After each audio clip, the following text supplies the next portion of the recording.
Kita akan awali dengan hasil observasi dan riset yang dilakukan internal oleh Trinitin dan juga dari berbagai sumber yang dikutip oleh Trinitin, bahwa faktanya mayoritas pelajar mengaku menciplak. Ini alhamdulillah nih, syukur banget nih mahasiswa mengaku ya. Siswa-siswa ataupun pelajar-pelajar mengaku menciplak.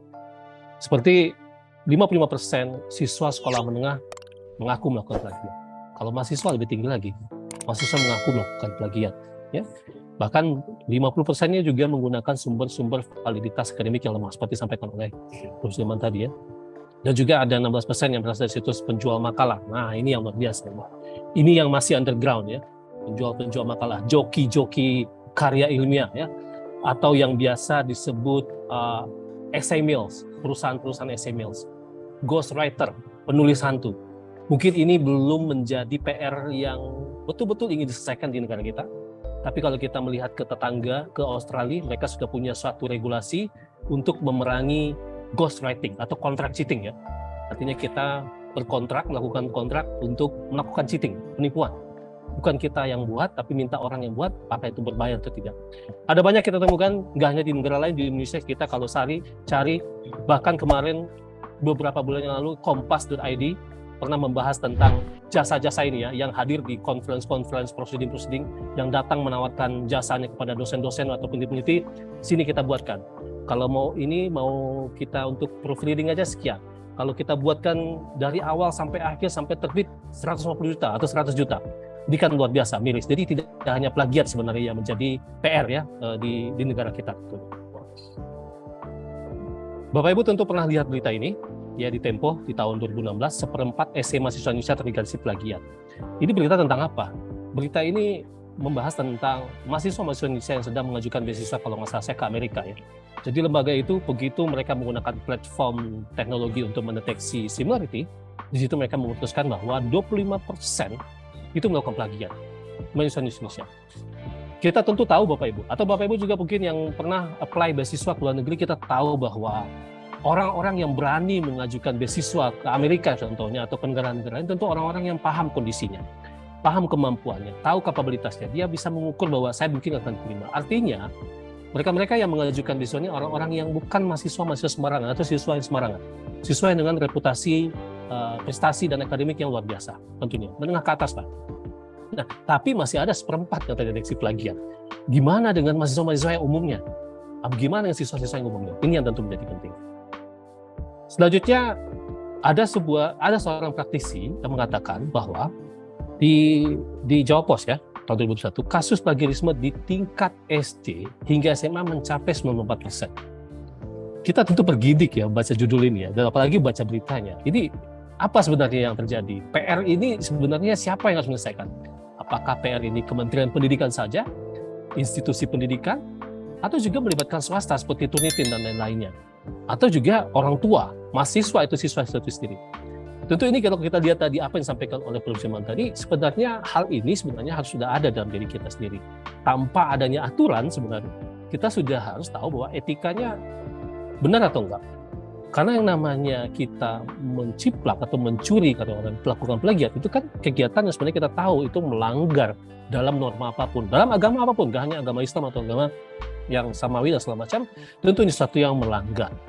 Dan ini sudah diajarkan sejak kecil, sejak dini dari kita sekolah. Nggak boleh mencuri, nggak boleh berbohong. Plagiat kan mencuri ya, mencuri karya orang. Kalau mencuri uang, ya pencuri uang ya. Tapi kalau dalam plagiat ya pencuri karya orang dan segala macam. Dan nggak kalah menariknya, ketika fenomena pembelajaran daring di waktu pandemi, jadi mahasiswa kerap melakukan plagiat selama kuliah daring. Karena akses mereka terhadap dunia online, internet, itu semakin tinggi ya. Karena pembelajaran jarak jauh online. Kalau sekarang mungkin hybrid atau sudah ada banyak yang sudah offline ya. Jadi dosen-dosen diminta lebih teliti. Artinya dosen-dosen di pasca pandemi atau di tengah pandemi hingga sekarang itu dihadapkan pada PR ataupun tugas yang jauh lebih berat ketimbang dosen-dosen zaman dulu tentunya. Karena ditambah lagi perkembangan teknologi, ditambah lagi banyak exposure, sehingga literasi pengajar, dosen, guru di berbagai negara termasuk Indonesia harus lebih ditingkatkan. Entah itu dari segi teknologinya atau dari segi skill base dan lain-lain.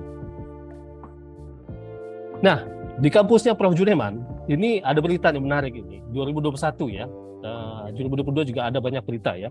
Sejak tahun 2016, kampus BINUS itu sudah memecat 80 mahasiswa ya, karena terindikasi melakukan plagiat.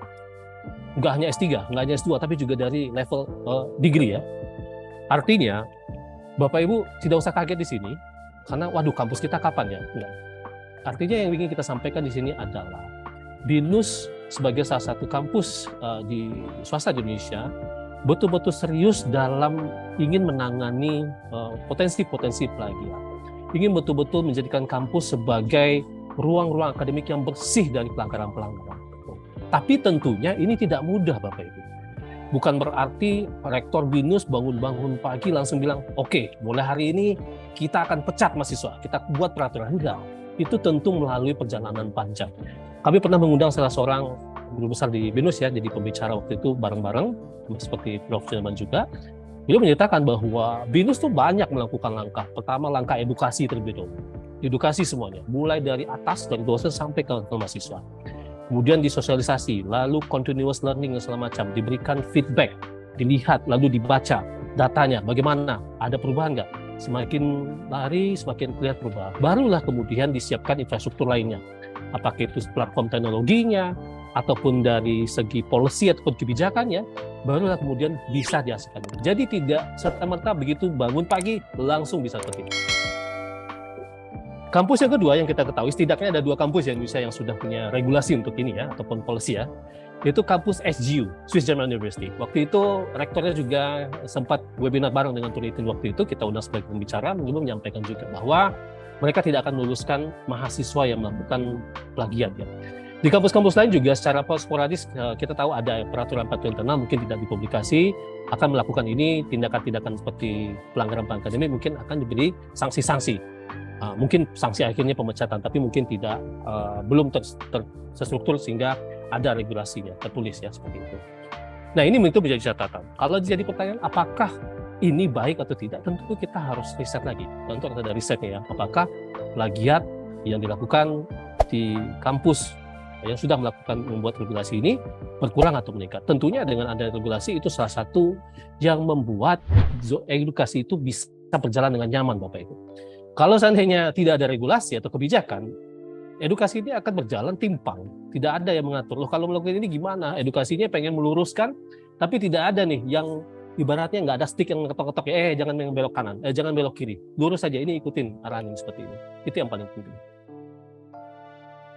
Yang menariknya lagi, kalau menurut Ketua Dewan Guru Besar UI, plagiarisme ini nggak hanya terjadi pada oknum mahasiswa, tapi juga oknum dosen, bahkan sampai elit akademisi.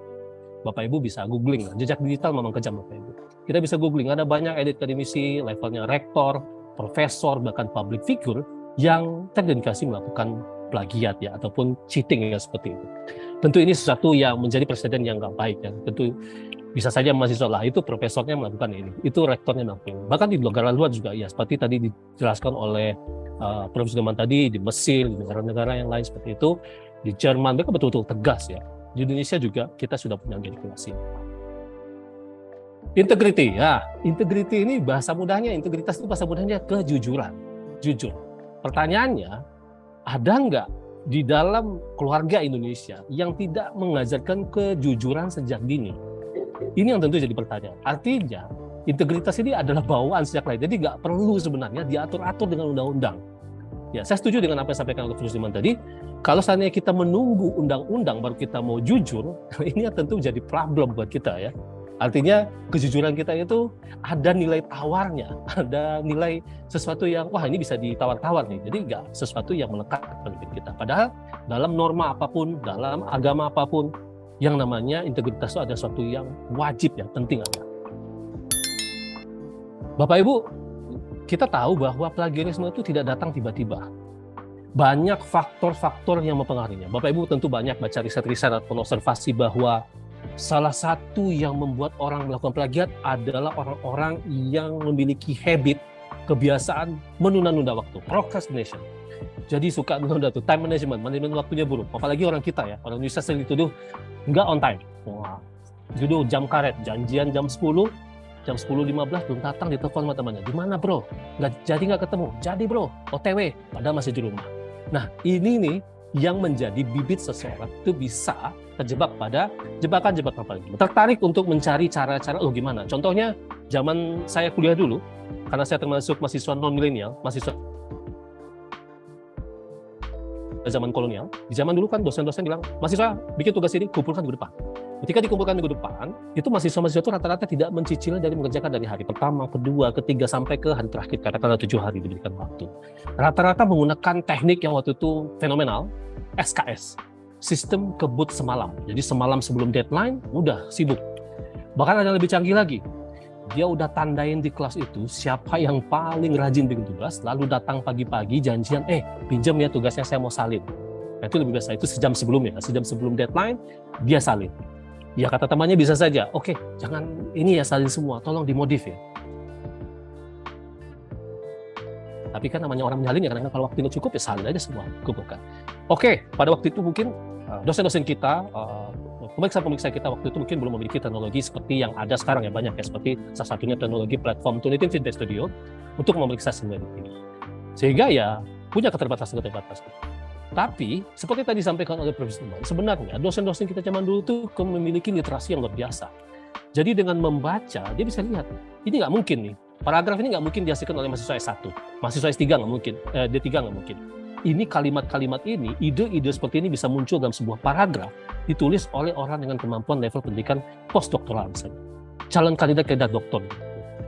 Artinya Bapak Ibu, ketika kita memeriksa karya seseorang, itu tidak hanya kita melihat berpatokan kepada skor yang ditampilkan oleh sebuah teknologi, tapi kita tetap harus baca. Walaupun sekarang dengan teknologi, katakanlah teknologi penelitian, lebih cepat kita untuk melihat mana yang sebenarnya perlu kita perhatikan benar. Mana yang sebenarnya, ini udah aman, ini udah tidak di-highlight, berarti ini bisa saja, ini sesuatu yang asli. Oke. Lalu skill gap, Bapak Ibu. Nah, ini yang paling penting. Ini tadi juga yang saya lihat poin yang disampaikan oleh Profesor Umar tadi. Bahwa kalau seandainya kita ini seorang researcher, ya teruslah menulis, jangan mendaur ulang. Kalau kita seorang pembelajar, scholar, teruslah belajar, teruslah tingkatkan skill kita. Di dalam perkuliahan, di kampus tentunya skill-skill ini sudah dilatih, ya idealnya. Bahkan ada mahasiswa mengatakan kami nggak dilatih, kami dibiarkan begitu saja. Ya, mahasiswa harus punya inisiatif. Namanya mahasiswa, mereka punya freedom, punya autonomous, punya kebebasan, otonomi untuk mencari bahan-bahan. Apalagi sekarang banyak ya. Skill citasi, ketika dosen memeriksa ataupun perpustakaan yang biasanya memeriksa juga ya, melihat sebuah karya ini ada indikasi, dia harus lihat apakah di dalam karya tulis mahasiswa ini skill citasi ini sudah kelihatan. Kalau belum ada ya kita cek program edukasi kita skill citasinya ada nggak? Nggak ada ya wajar kalau misalnya mahasiswa kita mayoritas bermasalah ketika mereka melakukan citasi. Skill parafrase dilihat, wah tidak muncul parafrase di sini. Ataupun ketika dia parafrase, dia masuk ke kategori paraphrase plagiarism seperti disampaikan oleh Profesor Umar tadi. Artinya dia memparafrase ide seseorang, dia menyampaikan ulang ide seseorang dengan bahasa sendiri, tapi dia nggak mengatribusi, nggak mengakui bahwa itu punya orang lain. Disampaikan ulang dengan bahasa sendiri dari ide orang lain. Makanya ini yang perlu dilatih. Skill critical thinking, skill argumentasi, ya, skill bagaimana menguatkan argumentasi dalam pikiran ke dalam bentuk tulisan. Ini kan nggak bisa didapatkan oleh siapapun hanya dengan membaca buku. Yang namanya skill hanya bisa didapatkan dengan latihan. Contohnya, saya ingin bisa nyetir mobil. Saya baca buku tips cepat bisa nyetir mobil, 100 halaman. Saya hafalin semuanya dari halaman 1 sampai halaman 100, saya ujian, lulus semuanya. 100% nilai saya benar. Apakah saya bisa nyetir, Bapak Ibu? Tentu tidak, karena yang saya dapatkan dengan nilai 100 itu adalah knowledge, pengetahuan. Saya hafal, tapi yang namanya skill harus saya latih. Makanya dalam pelatihan ini penting adanya pelatih, penting adanya personalized feedback. Ini yang masih kurang kita lihat di berbagai kesempatan di dalam beberapa sesi pelatihan-pelatihan yang Turnitin berikan kepada kampus-kampus Indonesia, bahwa dosen-dosen kurang memberikan feedback atau pelatihan. Macam-macam. Kami nggak sempat, Pak David. Kami nggak punya platform untuk memberikan feedback supaya lebih efektif, efisien, dan segala macam. Padahal feedback ini penting, umpan balik penting. Karena kalau Bapak Ibu sedang memeriksa 30 mahasiswa di dalam sebuah kelas, Bapak Ibu ketika memeriksa lalu melihat dari tampilan dengan Turnitin feedback studio, Bapak Ibu lihat misalnya, wah, ada 10 orang dari 30 ini melakukan katakanlah word for word plagiarism. Kata demi kata yang diaplikasi, diciplak aja, di copy paste. Apa yang kita lakukan sebagai seorang edukator? Kita biarkan saja, atau kita abaikan saja, atau kita langsung lempar saja ke komite etik misalnya, udah komite etik yang dinilai. Nah, di sinilah harus dijalankan bahwa kita ini sebagai edukator fungsinya bukan hanya mendidik, tapi juga sebagai dokter yang mengobati, yang melakukan langkah-langkah mitigasi. Nah, ketika kita lihat misalnya, wah 10 orang ini, kenapa nih dia melakukan ini? Wah, kita berikan feedback. Oke. Padahal sudah ada nih pembelajarannya pada David, sudah ada edukasinya, baik dari kampus, dari dosen, dari perpustakaan, dan segala macam ya, sosialisasi. Level of confidence, tingkat kepercayaan diri ya tentu berpengaruh ya. Kalau seandainya dia nggak punya skill Bapak Ibu, atau kurang skill, bagaimana dia bisa percaya diri dalam menulis? Bapak Ibu aja deh. Bapak Ibu belum terbiasa misalnya mengirimkan proposal jurnal ke jurnal-jurnal internasional misalnya, jurnal di luar negeri. Tentu masih ada rasa-rasa nggak pede. Aduh, apakah jurnal saya, bahasa Inggris saya gimana ya? Grammar saya, vocabulary saya gimana ya? Tentu ini masih menjadi problem ya di non-English speaking countries. Khususnya pada mahasiswa ya. Kalau dosen, sudah banyak karya tulis dosen yang bahasa Inggris, dengan bahasa Inggris tentu luar biasa bagus. Jadi di sini kita bisa lihat bahwa plagiarisme itu tidak datang tiba-tiba, Bapak. Yang perlu kita lihat adalah apa penyebabnya, lalu bagaimana kita menyikapi. Definisi plagiarisme tadi sudah kita bahas ya. Kalau dia ngambil, menggunakan karya orang lain, dia nggak ngaku. Ibarat orang minjam uang ya, dia nggak ngaku, dan itu dia melakukan plagiat. Ada sebuah opini mengatakan begini, kenapa plagiat itu susah dihapuskan, susah dibasmi? Karena bahasa plagiat itu ataupun istilah-istilah terhadap yang melakukan plagiat atau kegiatan plagiat itu nggak ada makna-makna menakutkannya. Contohnya orang yang melakukan plagiat dipanggil plagiator. Itu mirip-mirip dengan kita mendengar kata-kata Terminator, keren. Gladiator, filmnya keren. Jadi orang nggak ada merasa bersalah. Sama dengan halnya dengan koruptor ya. Di BINUS juga punya tuh aturannya untuk alumni yang ini ya, yang melakukan ini, dicabut ijazahnya. Koruptor, kita tahu sendiri kalau seandainya orang ya, ex-koruptor mencalonkan diri jadi caleg. Orang seperti permisif ya. Coba kalau diganti istilahnya begitu. Ex-maling uang rakyat mencalonkan diri jadi caleg. Ex-perampok uang negara mencalonkan diri. Tentu ini menjadi, waduh, dilabel tuh di sini. Ex-koruptor. Ex-koruptor nggak terlalu menyakitkan. Nah, begitu juga. Perampok karya orang, pencuri paragraf orang, maling kalimat karya orang lain. Kalau istilahnya seperti ini, tentu itu salah satu cara untuk ini. Tapi ini opini ya, jadi mungkin sesuatu yang nggak mudah untuk dilakukan. Oke, nah tadi sampaikan oleh Kusuma juga ada peraturan ya, khususnya kalau kita bahas di sini di pasal 10 di pasal 10 di ayat 3 di poin C, itu tentang self-plagiarism sudah ada aturannya, setidaknya ini sudah menggantikan aturan regulasi yang lama ya, yang peraturan Menteri nomor 10 tahun 2017 ya. Kebalik ya, peraturan Menteri nomor 17 tahun 2010. Nah, dengan peraturan ini tentu kita paham bahwa ketika Bapak Ibu membuat karya baru, atau siapapun membuat karya baru, dan dia mengutip sesuatu dari karyanya yang sudah dipublikasikan, yang namanya dipublikasikan ya sudah menjadi milik publik ya. Tentu dia harus mensitasi di dunia tersebut. Contohnya saya membuat jurnal seri 2 di tahun 2023, jurnal seri 1 saya sudah terbit tahun 2021, saya citasi di saya. David 2021, halaman 12 misalnya seperti itu. Sehingga saya terhindar, baik secara etika maupun secara regulasi terhindar dari self-plagiarism. Nah ini yang selalu jadi pertanyaan. Apakah Turnitin mendeteksi plagiarisme? Yang sering dipanggil Turnitin kan sebenarnya produknya namanya Feedback Studio ya Bapak Ibu ya. Tapi kan sudah terlanjur dipanggil Turnitin. Ada Turnitin itu nama perusahaan dan banyak produk di bawahnya. Seberapa sering Turnitin mendeteksi plagiat? Jawabannya tentunya Bapak Ibu sebagian besar sudah ketahui. Kalau yang sudah pernah mengikuti webinar Turnitin, sudah pernah mengikuti pelatihan-pelatihan Turnitin, ya dimanapun, pada kesempatan Bapak Ibu tentu sudah tahu bahwa Turnitin tidak pernah dia melabel dirinya atau melabel produknya sebagai alat pendeteksi plagiarisme.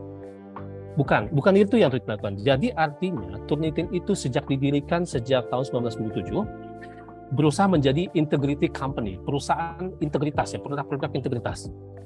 Di samping itu Turnitin juga tidak pernah punya keinginan untuk berusaha menggantikan kepakaran penilai-penilai, pemeriksa-pemeriksa karya dalam memberikan penilaian, mengambil keputusan untuk karya-karya yang diperiksa. Dalam hal ini karya mahasiswa tentunya ya. Secara langsung. Turnitin nggak pernah ingin menggantikan.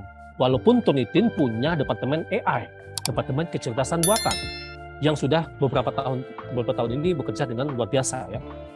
Nah, departemen AI-nya Turnitin juga, kecerdasan buatan Turnitin juga berfokus kepada human center AI. Jadi manusia sebagai sentralnya. Jadi artinya manusia bukan budak dari AI, tapi manusia yang mengkontrol AI ini. Artinya ketika Bapak Ibu sedang memeriksa 20 mahasiswa, 10 mahasiswa, 10 karya tulis, 20 karya tulis, siapapun. Di situ Bapak Ibu akan mendapatkan data. Data apa gunanya? Data untuk membantu Bapak Ibu sebagai pemeriksa, sebagai pendidik untuk menarik kesimpulan, lalu memberikan penilaian, atau juga memberikan feedback, memberikan umpan balik. David, ini kamu teknik kasih melakukan ini nih. Padahal kan kita di materi saya sebelumnya sudah saya jelaskan nih. Kali ini saya maafkan, besok-besok nggak bisa lagi. Kamu tahu kan, kampus kita punya aturan A, B, C, Oke, ini sumbernya, pelajari sumber ini. Ini ada dari Turnitin nih, paraphrasing text. Skill paraphrasing kamu harus tingkatkan. Ini kan yang paling penting sebenarnya harus didapatkan oleh mahasiswa, sehingga ketika seandainya pemeriksa melakukan ini sejak semester 1, semester 2, semester 3, dan seterusnya, sehingga ketika Bapak Ibu memeriksa tugas akhir mahasiswa nanti, karena Bapak Ibu sudah memberikan pemeriksaan, lalu mengadukasi, memberikan feedback, sehingga penyakit-penyakitnya sudah hancur itu, sudah hilang. Lalu ketika Bapak Ibu memeriksa nanti karya tulis seperti skripsi, tesis, dan segala macam, sudah tidak muncul lagi kesalahan-kesalahan fatal yang mendasar seperti tadi. Copas, plagiat-plagiat yang sifatnya umum atau plagiat yang sifatnya tidak boleh sebenarnya muncul pada sivitas akademika. Artinya, Turnitin di sini bertugas untuk membantu pekerjaan Bapak Ibu dalam mempercepat dan tentunya juga harapannya juga mempermudah Bapak Ibu dalam memberikan penilaian dan mengambil keputusan yang tepat. Bukan keputusan kayaknya ini nggak mungkin deh dibuat oleh mahasiswa S3. Lalu datanya mana? Data ini. Nah, Turnitin ini sebagai pemberi datanya. Ya, seperti kita tahu ya, data is the new currency. Data itu mata uang yang baru. Jadi kalau tanpa data, kita nggak bisa ngapa-ngapain.